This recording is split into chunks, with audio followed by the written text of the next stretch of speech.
Mabrika, welcome. Welcome back to Sophia's Take. If this is your first time here and you like what you learn, please make sure you hit that subscribe button below or leave a comment in the comment section and let me know who you are. And if you're here just to be in a community with me, I'm glad you're here and keep coming back. Today, I am going to pack my hospital bag with you, talk about a couple of essentials that I'm going to bring with me to the hospital. So let's get started. Make a birth plan. I will have a separate video about birth plans in this channel, so please make sure you visit that. And I think it's really important for us LPs that have C-sections to have control of our C-section to the best of our ability because, you know, at the end of the day, it is a surgery and there are a lot of things that are out of our control. But you can still request and have a lot of rights to certain things in that room and what it is that you want. So make sure that you bring your birth plan, have 4 to 5 copies of this birth plan. One for you, one for your partner, one for your nurse that is with you all day, an extra one for your OB or for anyone else that is in that operating room, and then one just in case the dog eats it or it gets wet or something happens. So 4 to 5 copies is probably your best bet, and make sure that you have that birth plan with you. Also, your ID and your insurance card. Make sure that you have all of your hospital paperwork if you haven't submitted it yet. And of course, your infant car seat, which is how your baby is going to come home with you. And last but not least, your pediatrician's contact info. You're gonna need to call your pediatrician after your baby's born to let them know, yay, the baby is here and we need to make an appointment so you can meet us. Bring some cash with you just in case you think you need something from the vending machine or, you know, you want a late night snack and it's just easier. Obviously these days with Grubhub and Seamless, you know, you can order something right to the hospital. That's actually something that Clint and I did, is we ordered Domino's like super late night, and you know, you have that option, but it's always good to have a little cash with you. As far as outfits, I recommend 2 to 3 outfits tops. You don't need anything more than really 2, 3 outfits tops. I'm going to wear the same thing that I'm going to the hospital in as I'm coming home. Same outfit. There's no reason why I need to pack something extra. And make sure that what you're bringing is loose fitting and comfy. I'm packing 2 maternity shirts and a pair of really loose pajama pants and a pair of leggings. That's it. 2 shirts, 2 pants. That's it, and one of these outfits I am going to the hospital in.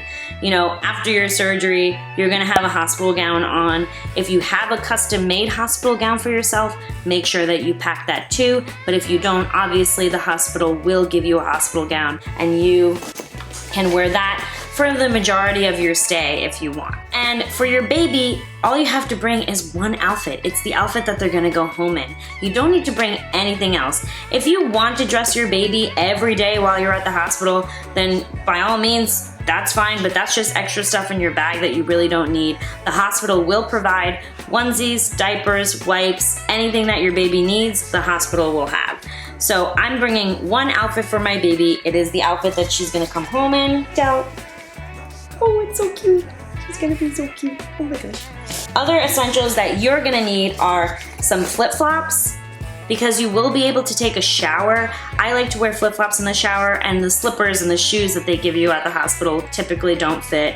So bring your own pair of flip-flops for the shower and bring a robe so that you're comfortable and cozy. I'm bringing my favorite robe because I just wanna be cozy and comfy after I have this C-section. You wanna bring an extra long charging cord for your phone or your Apple Watch or your tablets or whatever it is you're gonna bring. Bring extra long charging cords, because most of the times those outlets are behind your hospital bed or they're in a place that you can't reach, and you're not gonna wanna get up and out and up and out. I think the toughest thing post C-section that gets totally overlooked, especially when you're an LP, is the fact that the hospital bed is high.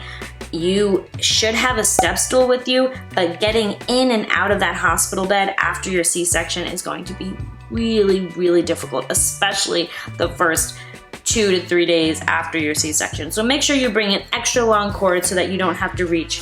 Make sure you bring some C-section panties.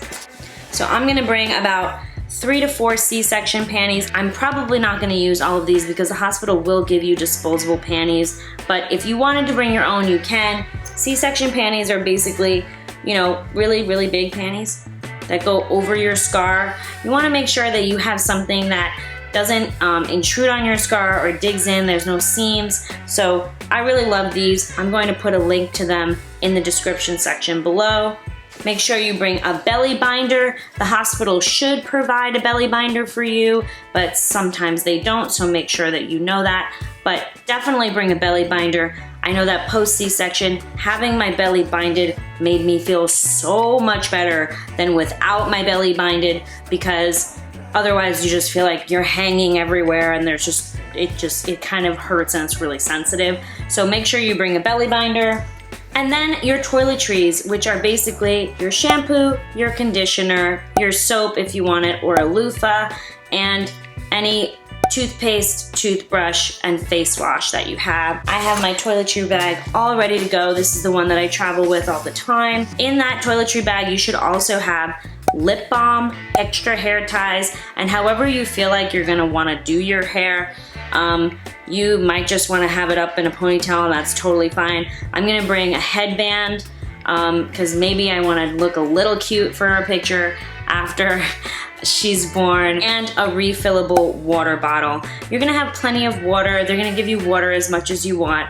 I like to have my own refillable water bottle just so that, you know, I have it with me in case I need it in the car, on the way home, or on the way there. So bring your own water bottle if that's something that you have already. I'm also going to bring a Bluetooth speaker and my essential oil diffuser because I want the room to feel a little bit like mine. So I'm gonna bring some lavender and an essential oil diffuser that I use to travel with. And some snacks. Definitely some snacks. So you can bring a cooler with some snacks for you and your hubby or your partner, anyone who's staying with you. Some of your favorite snacks are not a bad idea just to pack along and have something with you. And if you do decide to keep your placenta or do something with your placenta afterwards, you can use that cooler as well for your placenta and ask the hospital to keep it on ice for you. Or, you know, bring big ice packs and make sure that your partner can bring it home and stow it in the freezer until you're ready and know what you're gonna do with your placenta. As far as how you pack, I bought these, which I really, really love. I'm also going to put a link to these in the comment section. I bought these bags that come in all different sizes and they're clear. They're really, really great for how you organize. I think they're awesome. I've used them a lot even after I gave birth for like other reasons. So I think they're great, definitely worth buying and making sure that you can like organize your stuff. You can put like your C-section panties in one section or your robe and your flip-flops in one and just take it with you to the bathroom, you know. So it depends on how you like to pack, but I really like those and I bring them with me everywhere now. The other thing that I'm going to bring to the hospital that I'm not putting in this bag but I have in another bag is basically all of my needs for breastfeeding or breast milk pumping. Last time I didn't bring anything for breastfeeding or pumping and I kind of regretted it because I really would have been great for me to learn with my own stuff.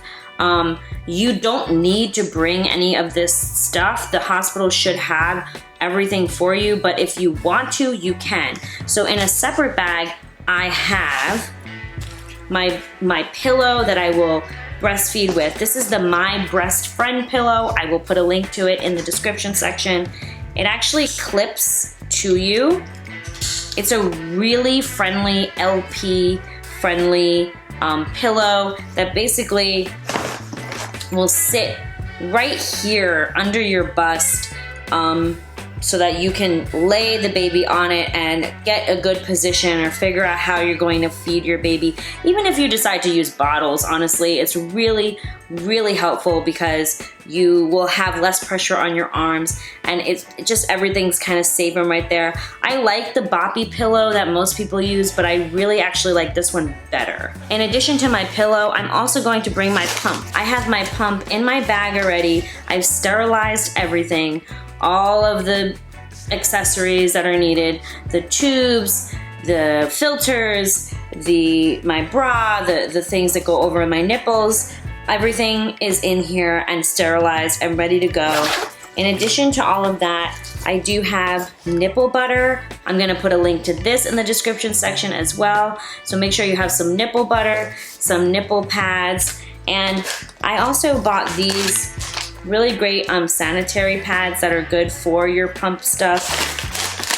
Once again, this is something that the hospital is going to provide for you, but if you want to learn with your own stuff, if it's your first time, it might be useful to you, maybe not. Last time, I was able to learn everything at the hospital with their equipment and then come home and use my equipment, but I realized in hindsight that it would have just been better if I had my own stuff with me. So in this little bag, I have my nipple pads, I have some of my warmers and things. I'm probably not gonna need this. This is usually something you use more, you know, as you're pumping more and more into the future of pumping, but just in case I'm gonna bring it because you never know. And it's all in this particular bag, which is basically the same size as this bag that has everything to do with like milk, breastfeeding, pumping, and all of those things. And in addition to that, I'm also bringing a peri-vaginal wash. The hospital might provide this, but it could be really good to bring this. This is basically so that you can clean down under there, you know, without reaching and hurting yourself. It's like, it just feels really good, and you should definitely invest in one of these. I will put a link to this in the description section below. So things that you should be stocking at home for your postpartum care is witch hazel pads, nipple cream, and any perinatal cold packs, which might be useful to sit on. That is more specific for people that do vaginal births, but I felt like the heat and the cold really worked for me in my postpartum care. Maxi pads. You will bleed a lot after this surgery, not from your incision, but it's a very natural process that you bleed. And if you use a Diva cup, you could use your Diva cup, but your Diva cup is going to get full really, really, really fast. So I know that it's not the most environmentally friendly, but I would invest in some maxi pads. That's gonna help you a lot postpartum as well. Things that the hospital usually provide: a hospital gown, slipper socks or grippy socks, water, ice chips, a belly binder, disposable underwear, pads, wipes, diapers, and everything that your baby needs. And the other thing I wanted to leave you with is that, you know, you're packing all this stuff, you're thinking of so many things before this baby comes, there's a lot to think about. Make sure that you take some time to call your hospital and ask them everything. Ask them all the questions you have. There is no question that you should not ask your hospital. You have every right to ask them, and make sure that you are being proactive about your accessibility needs and your accommodations that you need. Let them know that you are a person with dwarfism, that you're gonna need a step stool in the room, that if you can have a room that doesn't have a really heavy door, if you use a scooter, make sure that there's room to park your scooter. All of these things you have every right to ask about, and make sure that there's some accommodation made. It's definitely worth your time. And also make sure that you look into what does postpartum care look like for someone who's having a C-section. A lot of resources out there are for people that deliver vaginally and not so much about C-sections. So just make sure that you're reading about both. You should read about both, but definitely read about C-sections, because as we know, us little people are most likely going to have a C-section to deliver our babies. Okay, so I know that was a lot. I'm going to put a ton of links in the description section below so that you have basically most of my list and how you can purchase it or how you can buy it. Okay, I hope that was helpful. Good luck packing your bag. See you next time. Bye.